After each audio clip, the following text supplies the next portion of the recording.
All right, all right, all right, all right, all right, all right, all right. What's going on, Elevation Nation? It's the Elevation Nation Tribe, Elevation Nation Conversations. I'm your man, God Body Sean. I've been waiting on this one. How y'all doing out there? Yeah, this that Cam Newton, Charleston White interview. I've been waiting on this one. I know most of y'all have seen it and had some of the same thoughts that I had on it because I think right now Cam Newton he had like 6 million views with that one. So we gonna get into it. We're gonna use it, for reaction purposes. So we're gonna do the fair use disclaimer. Let me see. I don't even know about hard, but we're gonna do the. Let me see right if you can see that.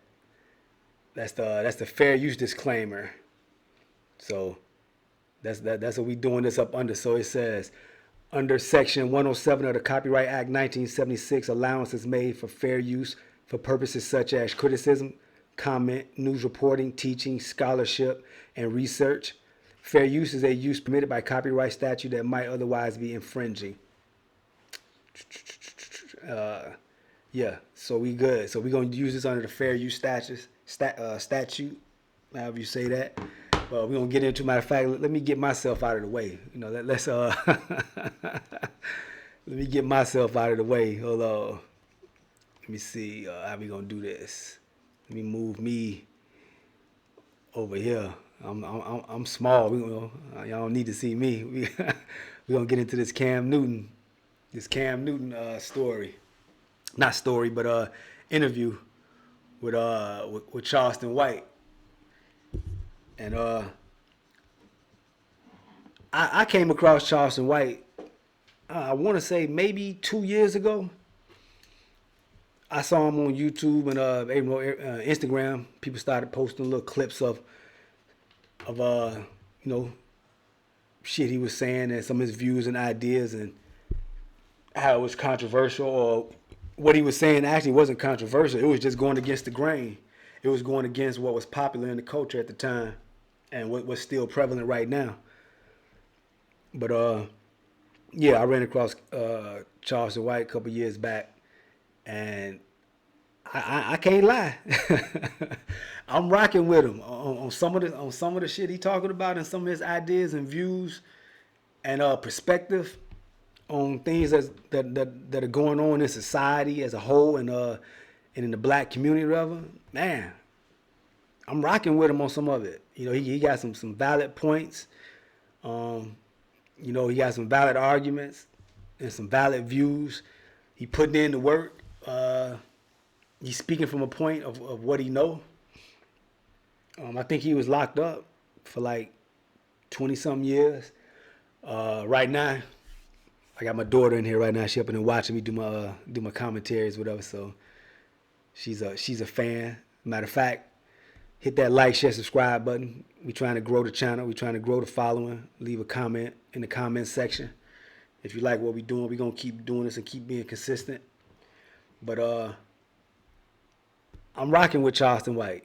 He got a lot of good point of views, a lot of good topics, and a lot of the things that he say, I agree with him. I was saying it before I even ran across Charleston White. I think I'm a little bit older than Charleston. I'm not sure, and I'm knocking on 49, and I think Charleston is around about that age. So, but we got a lot of the same views on a lot of shit that he like to talk about as far as these, a lot of these clown rappers, a lot of the black men in the community, not being leaders, not setting good examples. A lot of these grown old rappers, old athletes doing a lot of nonsense and silly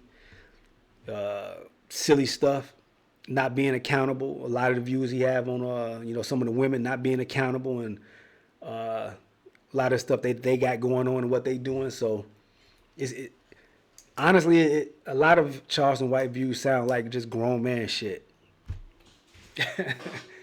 we gonna put it flat, basic like that.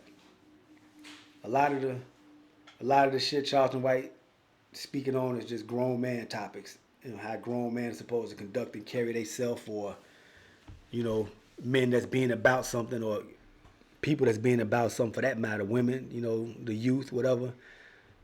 So, you know, he's not by any means all correct on all, you know, all of his views, and you know, he do got some wild ones. But for the most part, Charleston White, I'm rocking with you. You know, so I saw this interview with Cam Newton, and Cam Newton couldn't hang. Cam Newton couldn't hang, man. Cam Newton, I think Cam Newton was just kind of trying to be silly with it, but you know, Cam has, you know, has some good views and things like that. But the one point that he kept going back to was the whole F DEION thing. You know, he kept harping on and going back to that because Charleston White was in the interview saying, you know, F DEION and all of that. But Cam Newton kind of kept sticking to that, but he didn't really acknowledge a lot of the other points that that Charleston White was having and putting out there. So, you know, I wanted to just, you know, jump into it a little bit, play some clips, and you know, talk about it and react to it. You know, see what you guys feel about it, and you know, see what we can learn from it, or you know, see what we can grow from it and elevate from it. You know, it's Elevation Nation conversation, so that's what it's about. Talking about any and all interesting topics and pulling the jewels on it, you know, jewels from it, taking the meat off the bone, taking what we can use from it, and applying it to ourselves and growing with it. You know, so I thought the interview was very interesting. I think the interview is about 3 hours long. We definitely not going to do the whole 3-hour interview, but, you know, I just wanted to get into it a little bit and kind of, you know, and see what you guys think about it, you know, and chop it up a little bit. So, you know, we're going to go ahead and hit the play and, you know, and take it from there. All right?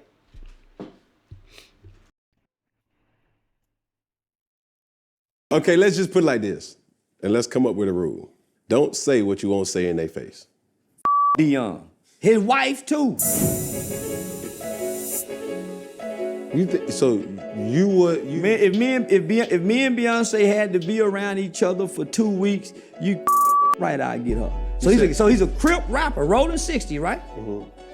King Von is a serial killer, documented by the FBI. Yeah. Who wouldn't say him? On Funky Friday, which is hosted by Cam Newton, and I'm over here trying to talk, and you still talking. You interfering with me and you my don't bitch. Even love her.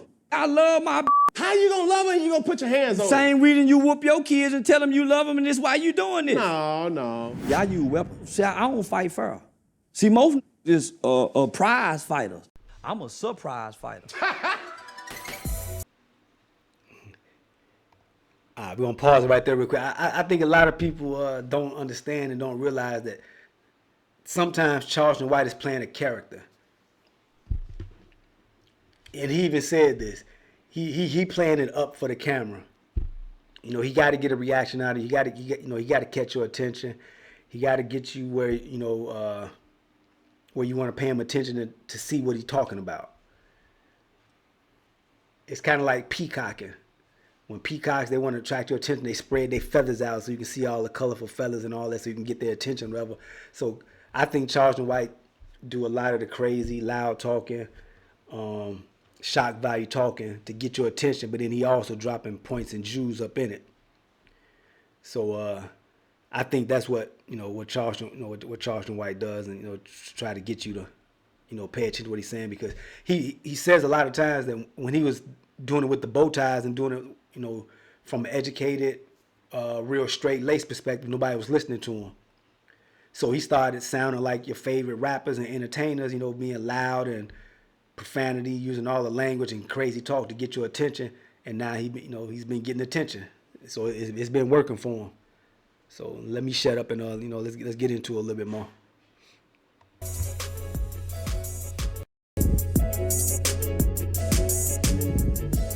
Yo, what are you doing? I'm giving you unbelievable content for and This game, you're not ready for. and watching rap videos. I was reading Danielle Still Love. Skip the commercials, but in this section right here, he talking about the rap videos and what's going on in the rap industry, and you know, and what he think about it, and you know, why he goes so hard, you know, why he goes as hard as he goes. I'm very charismatic. I'm very charming. That's what you think? Yeah. Well, that's how I've been able to get involved by getting in trouble. But let me getting in front of a judge and being able to say yes sir, no ma'am, yes ma'am. Getting in front of a probation officer, knowing how to make eye contact, sit up straight, look them straight in the eye. All of that was charming things I learned as a kid to get out of trouble. Out of all those books that you had access to, you ain't never had access to a Bible? Yeah. I refused to read the Bible because I couldn't, as a kid, I couldn't connect to the language that the Bible wrote. Thou art.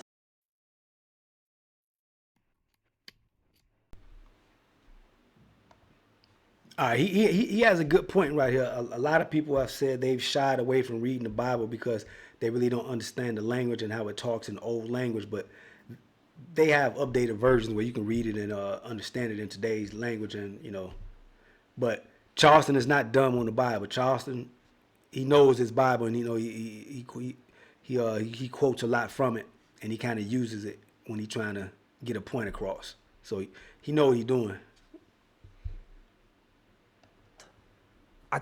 My understanding couldn't comprehend that. Okay.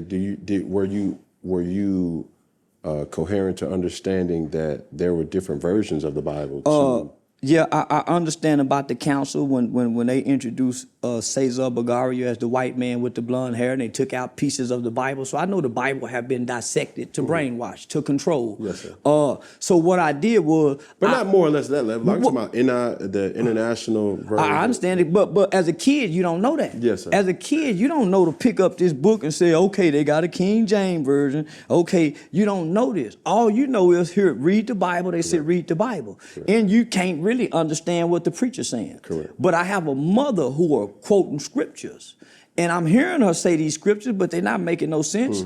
All things work for the good of those who love God, is called according to his will and his purpose. Mama, I'm locked up here for murder, and I'm gonna be here for 4 years. How is this gonna work for my good? Well, but she's trying to explain this to me, and I'm saying, man, shit don't make no sense. I'm rejecting everything she's saying. For one, most kids reject what their parents teach them, because you think the world know more than your parents. So this ain't making sense, mama. This God that so loved the world that'll give us his son, then why this kid over here get molested if God love us? Where my daddy at, mama, if God's so good? You keep hollering about God good. How he good? How? And so it ain't making sense. So you don't believe in this scripture, raise up a child in the way he should go? As a kid, don't know scripture makes sense. I know it now. That's of course. So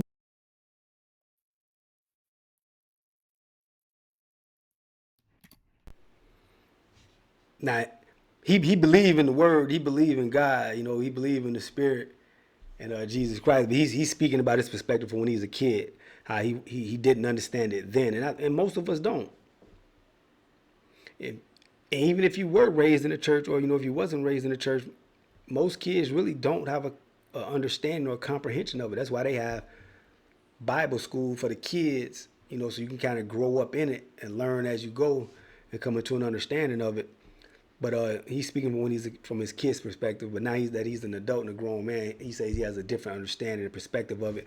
But we gonna skip past that part right there. We want to get to the part where he's talking about hip hop and the culture and how it's not conducive to the black community and things like that. So let me see. All right, we go to that part. Your uncles, and your uncle saying, "Don't listen to your mama don't know what she talking about." You see what I'm saying? You're gonna be a little bitch. Say, hey, you're gonna be a man. Da da da da. We all go through those types. So of not only that, when mama leaves, just like every other kid, what we do, we cut on that television. So now, when we cutting on the television at this time, homie, excuse me, gangsterism being introduced. Nigga, mama at home, and what I see on TV is being propagated, it's being glorified, imagery, right? It's no more Big Daddy Kane's, there's no more Kid and Play, it's no more MC Hammer niggas dancing. Imagery is now being subjected to children through the hip hop culture. The bad boy, the outlaw. Come on, homie, NWA, the gangster, nigga. Fuck school. I pull a G about a week. Fuck school. Just that just that's.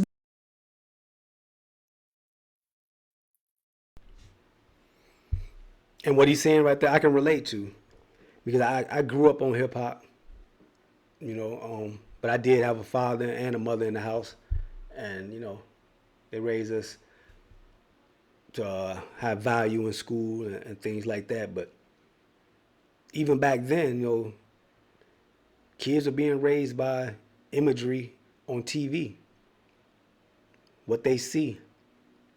They were growing up emulating that, looking up to that, because mom and daddy was trying to work, or they weren't around all the time, or they used that as a babysitting tool. It's kind of like now these days how the kids are being raised on YouTube and Instagram and all of that. I even find myself caught in a situation where I'm on YouTube too much, or I'm watching some news or something like that too much. I find my daughter, she on her phone, she only 8 years old, she on there watching YouTube. I have to cut that short. Yeah, 30 minutes a day, after that, that's enough of that phone, enough of that YouTube stuff. We're gonna get some books, we're gonna get some reading done, we're gonna spend some time, daddy, daughter time. You gotta pour into your kids and spend time with them, because that imagery and that TV will raise them and have them going in a direction you don't want them to go to. And I can admit to that, I kind of got led astray, in certain aspects, listening to certain music and just watching certain movies and things like that. It's not all 100%, the fault of the entertainment and things like that, but it does play a role. And that's basically what he's saying right now. And I agree with it, Small line right there in a rap song. I pull a G about a week. Fuck school. That was KRS-One saying that. Mm-hmm. So when I cut off my television, nigga, them images that I see, that's like Uncle Wayne, the pimp. Yeah, that's who you relate to. Come on now. So now I'm spending the night over my homeboy houses. Nigga, they brothers, uncles is drug dealers and gangsters. They looking like the imagery. Mm-hmm. So now we're starting to take on the image. How do we learn the behavior of gangsters? Through the lyrics in the movies are now being shown to us. Mm-hmm. Now, rather than us wanting to play football, nigga, we want to be too sweet. We playing too sweet. In just 2 months, I added 126 people to my network marketing team from all over the world. Yeah, we gotta skip guy that can whoop everybody in prison excuse me. in the movie Penitentiary. Mm-hmm. Instead of doing kung fu and doing karate, nigga, we playing high top and rocket on colors. So, see right here, he's talking about how he was influenced by certain movies. There was a movie back in the day, some people might be a little too young for that, but it's kind of like an old classic. But it was a movie called Colors. And that basically showed the rest of America what the gang culture was like in LA. And I think I was in Chicago at that time, and I didn't know anything about that. I hadn't known anything about the gang culture in LA, but I did know about the gang culture in Chicago, because I was around that and in the midst of that. But he's talking about how that's what the kids started seeing and want to emulate now, because it's the bad boy. They getting the money, they get the girls, they get the the cars and the jewelry and all that. And kids tend to want that. The younger generation, they want things instant gratification. And he's saying how we wasn't playing cops and robbers and things like that. We wanted to be rocking and high top from Colors, the gang members. Mama at work, while all this dynamics is changing. With no absolute clue. Don't have a clue what's going on, because nobody is hip to this new culture, really. Yes, sir. So now you have people who are becoming aware of the words in these lyrical contents, and now they're starting to put parental advisory labels on tapes. But mama and them don't have the time to sit and listen to this shit. They tired. They getting out work tired. Mm-hmm. Then one of us is having problems in school, so she got to take out work to come deal with this one. So because she's dealing with this one, guess what? The younger one flying under the radar getting in trouble because the oldest one is getting in so much trouble. Right. And that's what's happening in these households. And it's becoming overwhelming. It's only one parent. It's becoming It's only one parent. Not only that, the problems and the frustration of the children is mounting on top of whatever problems you're having at work, whatever financial problem, and your relationship problems. So along that, as or not just you, but what? Now, I know some of these things that Charleston is talking about, Cam can't really relate to. Cam had a 2-parent household. I think his father was in the military. They, they don't come from poverty or having too much of a lack or without or things like that. So I don't think Cam can really relate to some of the topics that Charleston is speaking on. So he even looked a little lost,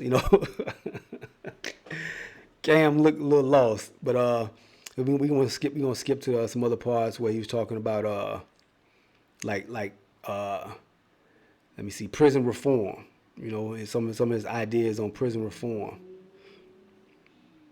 What I'm hearing in this particular moment is like prison reform is essential. It's real. It's very essential. It's very essential.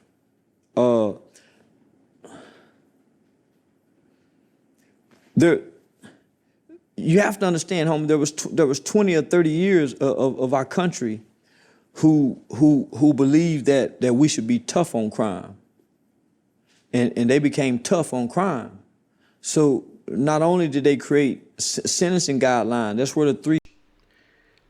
Now, me, myself, personally, and it's just a personal feel, I think the whole tough on crime, quote unquote, statement is basically saying it be tough on blacks.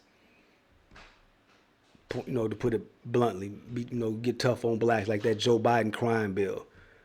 A lot of the senators and politicians in the government and things like that were white men, old white men. So they had laws and things in place and structures set up where they can get theirs or their kids can get theirs, and they have opportunities and they have resources and they have things like that. So they're okay. But in the black community, we tended to not have a lot of those things or access to those things. So what does that create? When you have a lack of something and you have no other ways of going about getting it and things like that, you tend to get it however you can get it. That's where that famous topic or phrase come from. Get it how you get it. Get it how you live. And but the black crime in our community is no different than when they got the mob. They got the Italian mob and they got the Asian mob and they got the Jewish mob or things. They do the same thing. They have crime. They doing illegal shit. They trying to do whatever they can to get resources and then maybe possibly turn legit. And so they're no different than the black community. They're doing crime. They're doing crimes against each other and stealing and all of this stuff. So it's just not a black thing. But when you're living in United States, there is a system of white supremacy, and there still is a system that's kind of put against us, makes us fight a little bit harder. So we are in a position of having lack of resources, and we sometimes when you're not guided correctly, I'm not saying it's right, it's not justifiable, but hey, you tend to get it how you live, and you tend to do illegal things to get to maybe a better situation.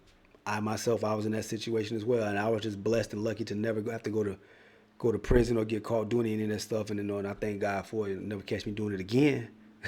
I'm on some legit shit, but that's he basically saying we need prison reform. We need more resources than just throwing somebody in jail and throwing away the key. Strikes come in. Minimum sentencing guidelines came in that was completely unjust and unfair, particularly to us. That's where you start seeing children going to prison at 15 and 16 years old. When we have all the evidence, we have all the research, we have all the medical and science information that says that the human brain don't develop to at or around 25.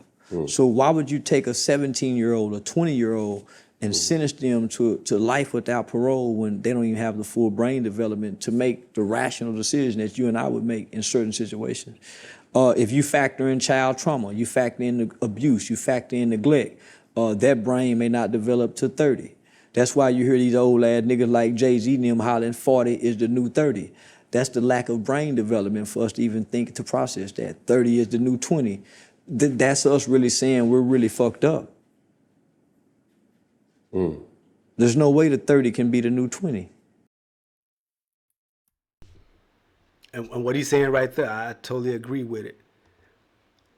We have a lot of men or entertainers or people in the spotlight that have not really developed and grown. They really haven't. And what it is they're being pushed to us where we see that all the time. So now we're starting to follow that.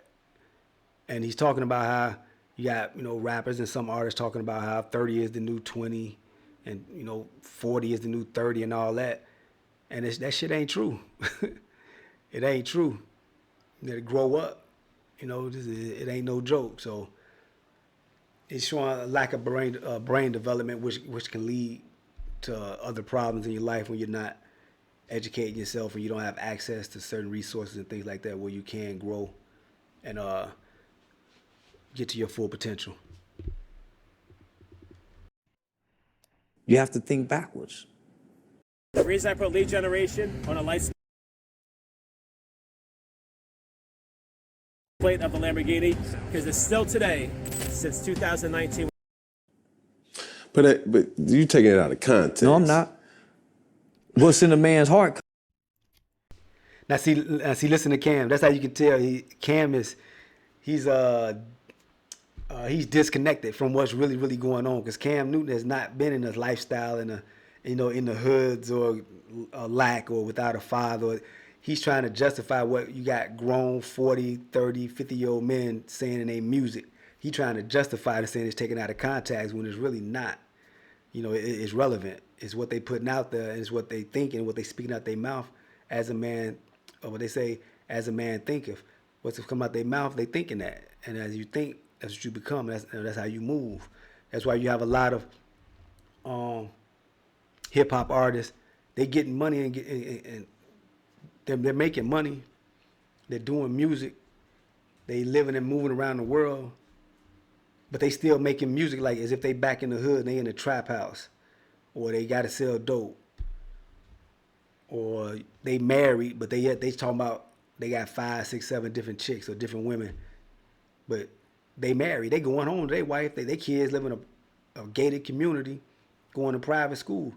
That's just like with T.I. T.I. and his son, what they were just going through. His son is looking, I don't know, I'm just speaking from an outsider's point of view. But maybe his father wasn't around because T.I. was ripping and running trying to get to the bag and get that money so much and developing his career. He really wasn't there raising his son as he was supposed to. He put some guidance in him. Now T.I. comes from that, but his son don't.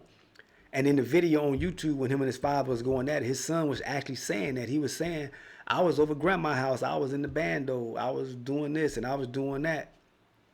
Because he wasn't with T.I. because T.I. was gone trying to get it to make a better life for his son. But his son is watching this and seeing this on TV and he probably listening to his dad music.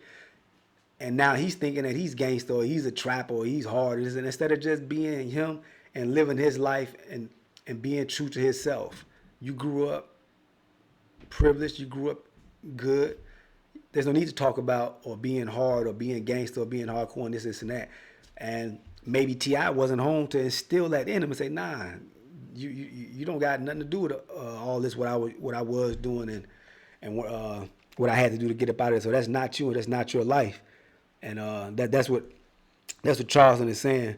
He's saying, a lot of these kids are misguided and they're following the wrong guys. Even a lot of the athletes, you got adult athletes, grown men getting into the league, really never had, a lot of father figuring at the home or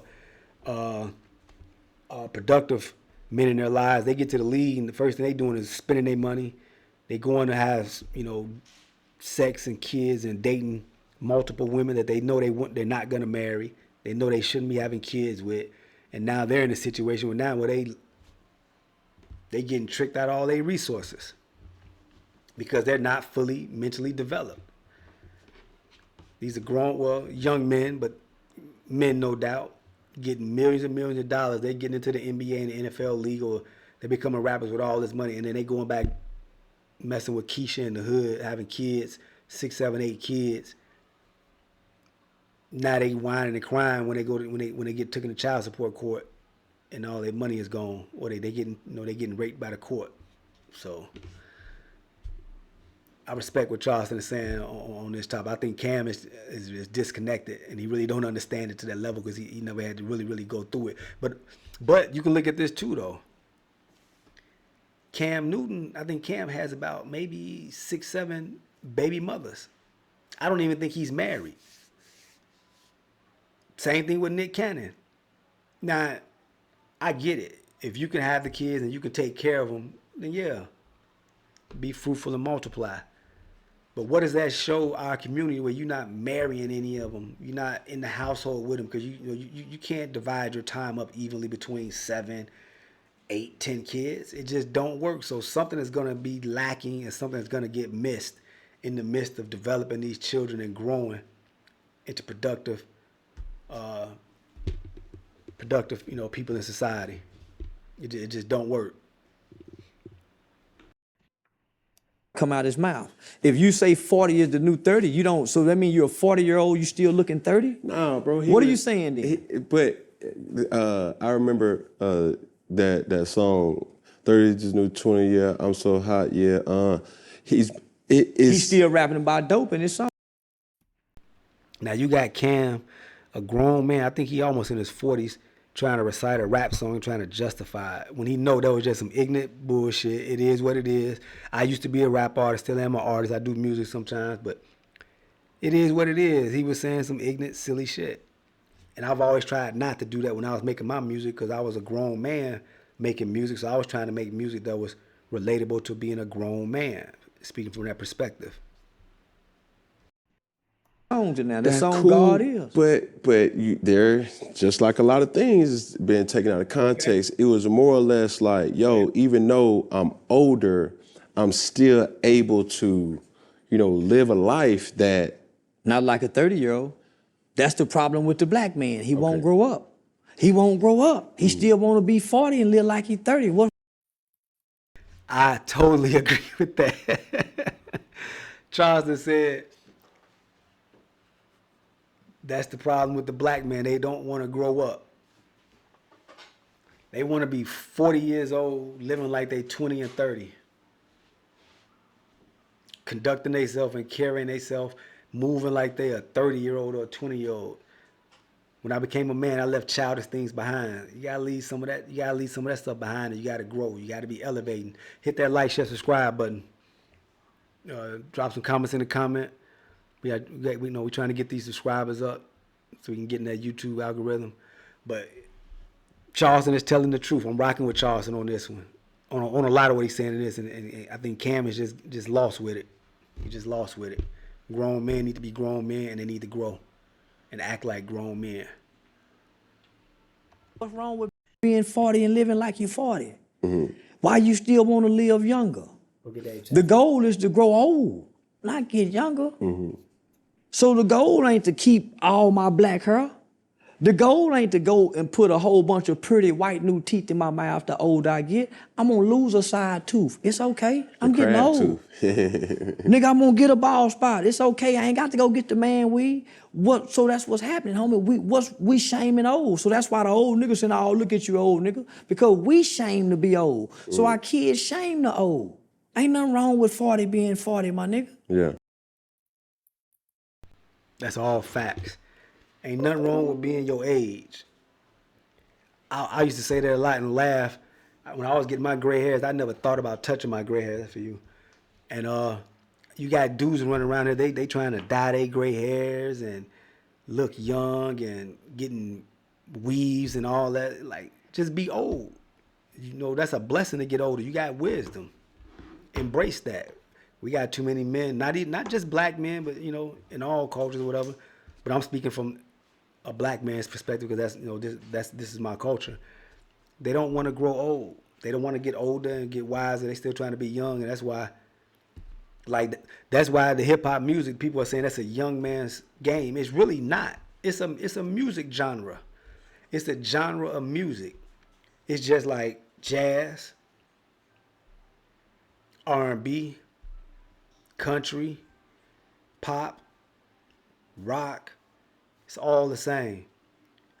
You get in it when you kind of youthful, young or whatever, and you grow with your music. You shouldn't have to stop rapping at the age of 35 or 40 or whatever. But if you're not growing with your music, then it looks clownish. It looked like a minstrel show. You can't be a 40-year-old rapper talking like you 20. It just don't make sense. You can't be a billionaire or a millionaire still talking like you hustling, or you got the, you getting birds and you slanging and all that. It don't make sense, and that's why hip hop has started to look stupid, because a lot of the artists aren't growing with the music. They not growing with the music, and it's staying young. It's not growing. Like you got rock bands, man. What, YouTube and Bono and that rock group, man, them dudes in their late 50s, I think. Shit, maybe early 60s. You got Rolling Stones, them dudes in their 90s. They damn near dead. So hip hop is not growing. We ain't growing as men. We ain't growing as, as a genre of music. So it makes a difference. And I'm rocking with what Charleston's saying on this. I think Cam can't relate. Charleston giving it to him.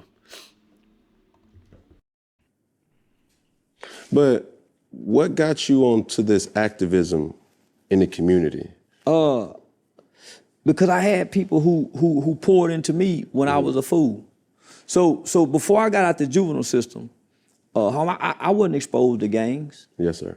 I grew up in an upper middle class neighborhood with white kids from the 3rd grade. I don't know nothing about the hood shit.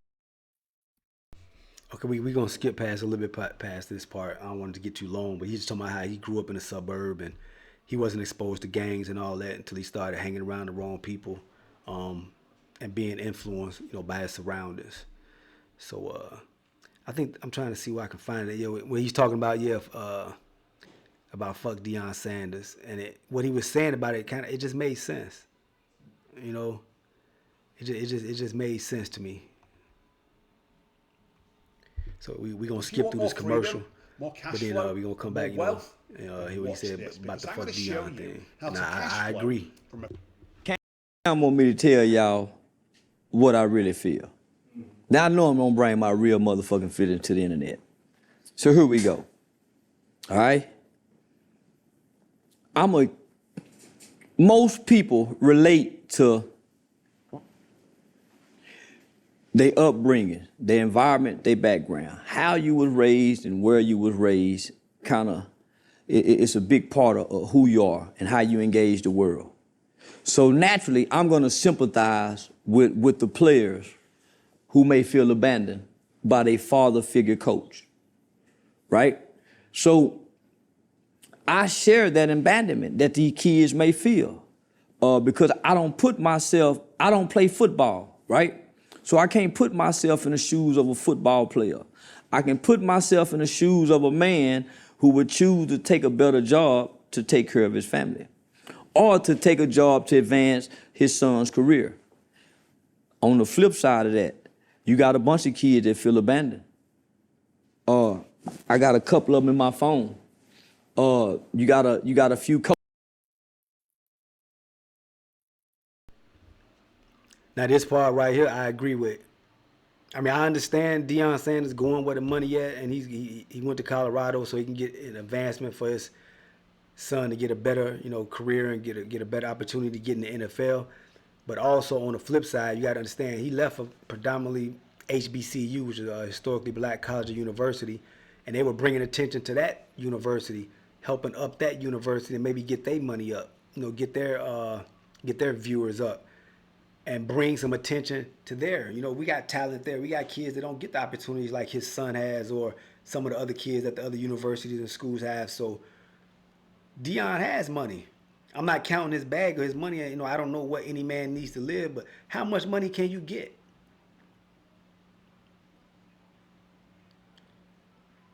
At some point, it's not about you.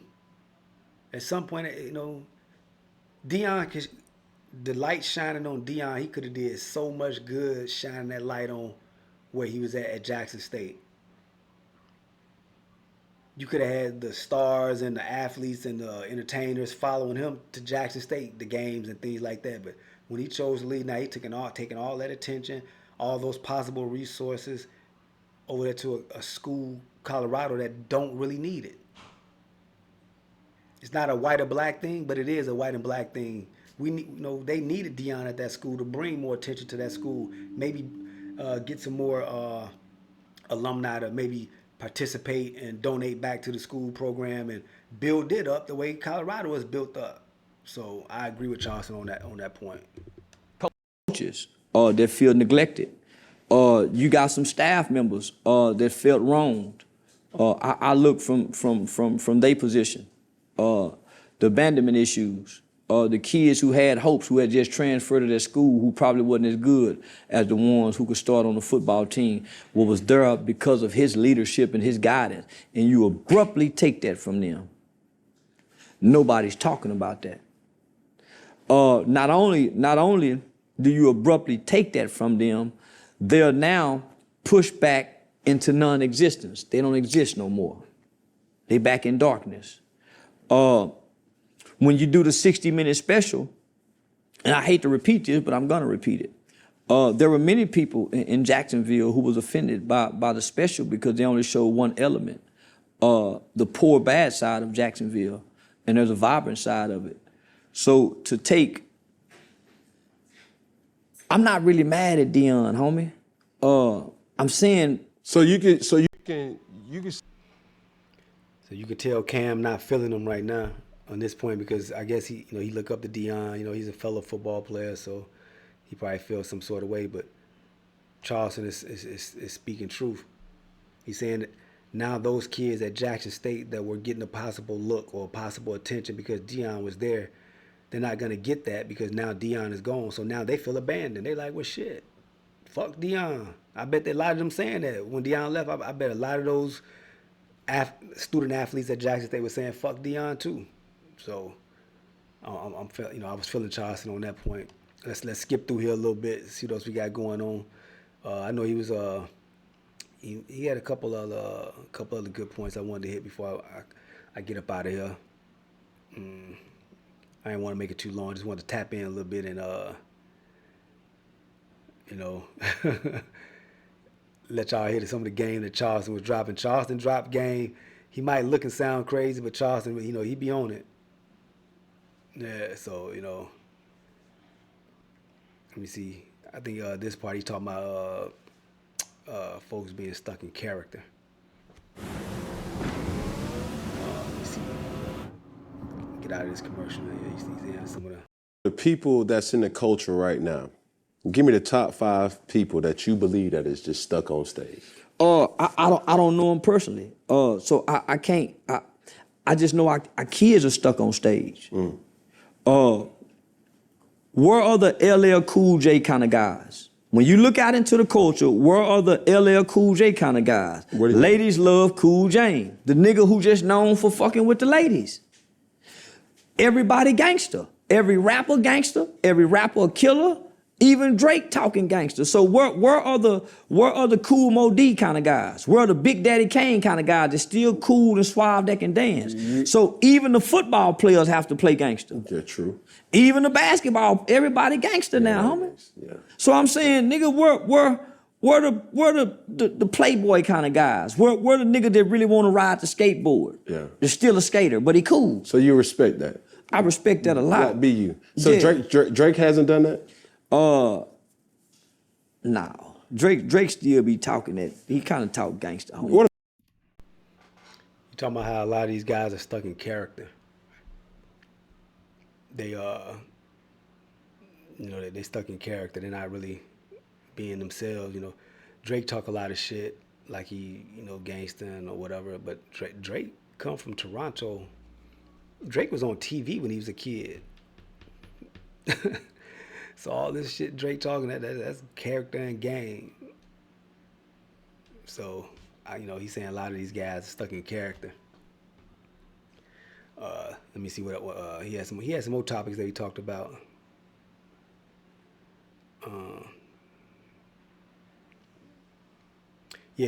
like this part when he's talking about too when he say actions and words. A lot of these people are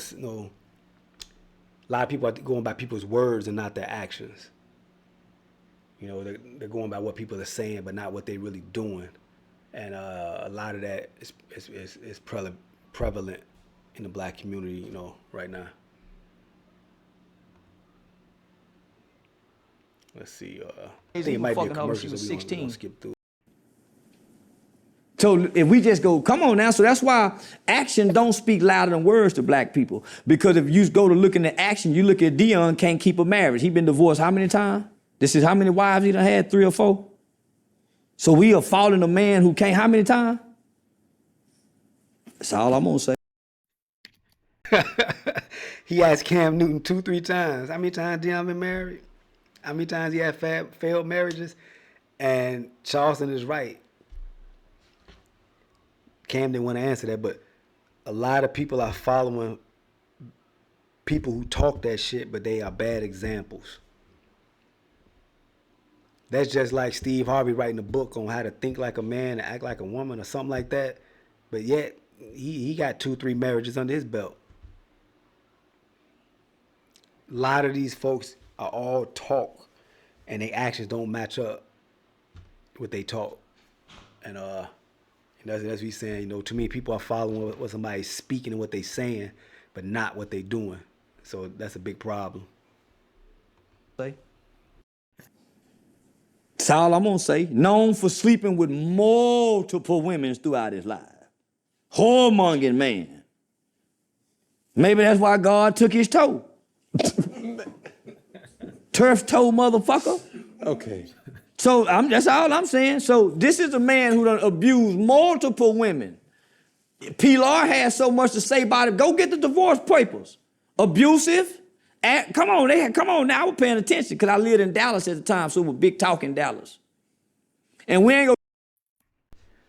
Now that's one part I kind of don't agree with Charleston White on, and you know I do know abuse happens in marriages and relationships and things like that. It's not a good thing, but it also happens on both ends of the spectrum. Women are abusers and men can be abusers, and it's not just one-sided thing. We have this thing in our culture where now we just believe all women all the time. Everything they say is truthful and correct, and that's not true.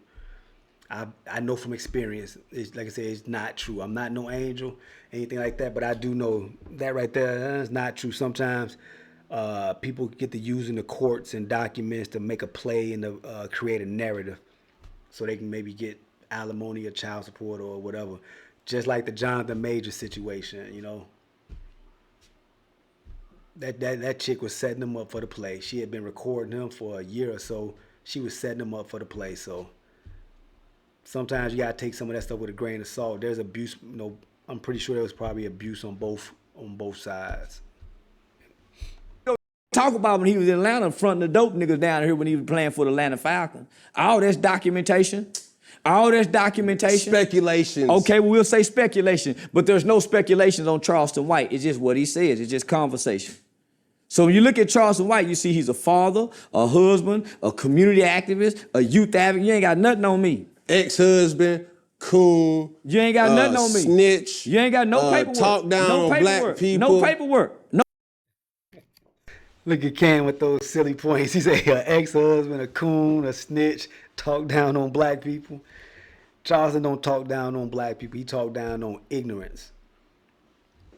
And he's pointing out the ignorance in the culture, and he's addressing that. Cam is taking that personal, saying he's talking down on black people or things like that. He's a coon. Nah, he just speaking what's real. Black community got some problems in the community. We need to handle that shit and get correct.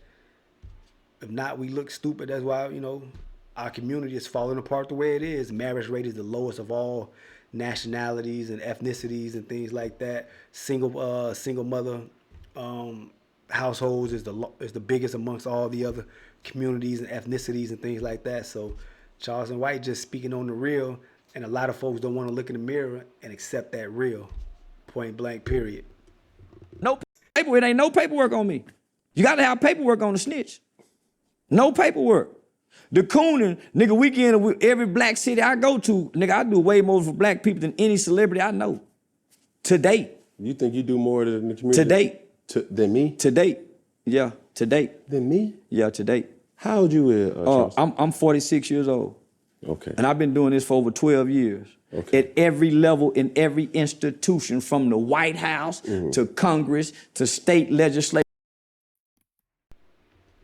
I like this part too. They talking about what they doing for the youth, how they trying to get back, and how they trying to elevate Elevation Nation. That's what we about. We represent Elevation Nation conversations.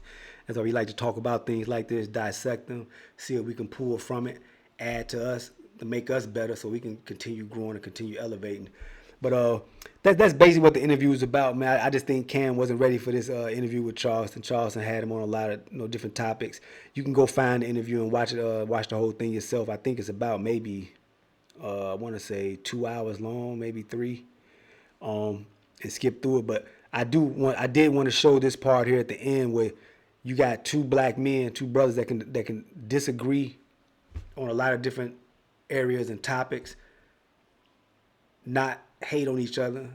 You know, they can agree to disagree and still want to come together and work. So I think in this clip, Cam was asking Charleston to join with him with with both of their foundations, so they can do some work, you know, for the young men and women that need it, and they can team up and do some big things. So I love that part right there. So that's what I think that's in this part right here I'm about to play. That's what Cam was doing. He was asking them to help him with his foundation, and they can work together. For your help with something. Do you care to hear? Nigga, ask the question. Yeah. I have a program, C1N, right? This is my give back initiative. I give back by using my God-given talent in football to educate the youth. Been doing it for going on 13 years. So when you see the lackings of a Deion Sanders player by the name of Travis Hunter, he came through my program. When you see multiple players that's in the NFL right now, Deshaun Watson, Justin Fields, so many different others, Heisman hopeful, Bo Nix, Sam Howell, who also is in the NFL, multiple players that I did not mention. I've been working with my team, and I need your help, and I love your mind, right? Very educated young man, by the way. All that other stuff that we was doing, that was surely out of entertainment purposes, and that was just to get somebody to click. But now that I got your attention, Charleston White, I'm asking for your help to be able to work alongside with me. I got you. To help create a curriculum for my program. If nothing else I know about sports, it's a great tool for character development. Yes, sir. It's a great tool for self-discipline. It's a great tool for helping a young man identify with a team and a team concept to become a team player, which ultimately helps him work better as a family member. And we gonna cut it short on that one, but I just wanted to go out on a good note like that. Them brothers coming together, they about to work together. They about to do some good work together. Build some programs where they can help more people than what they're already doing. So that's what it's about. And Cam just said it right there. He say most of this was just for entertainment purposes, to get you to click on. Sometimes you got to give them some sugar to get the medicine.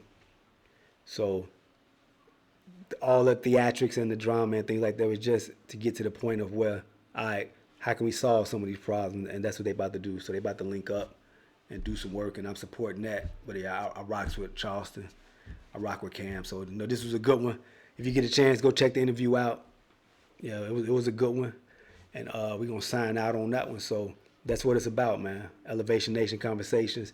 It's about finding topics, things we can discuss, pull some jewels from it, add it to yourself, and help you grow and help you elevate. So we out on that one. It's God Body Sean. That's me. Hit that like, share, subscribe button, and we about. All right, one.